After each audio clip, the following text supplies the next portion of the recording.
सक्ने जसरी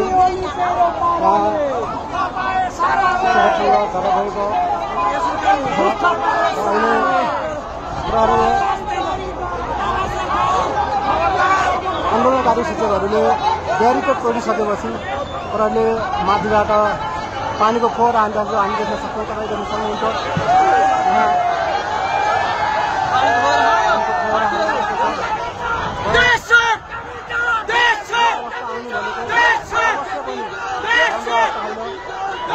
शिक्षकहरू 26औं दिनदेखि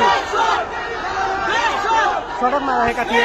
राज्यले शिक्षकको मागहरू पूरा गर्नुको साटो उल्टै बल प्रयोग गर्नु कतै राम्रो हुन सक्दैन र यसले राम्रो अवस्था सिर्जना गर्दैन। तपाईँ देख्न सक्नुहुन्छ हजारौंको संख्यामा शिक्षकहरू सडकमा रहेका छन् र यहाँ केही अवस्थामा मुना समेत प्रहार भएको देख्न सकिन्छ।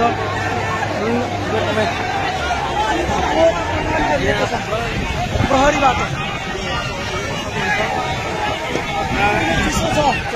बनाउनको लागि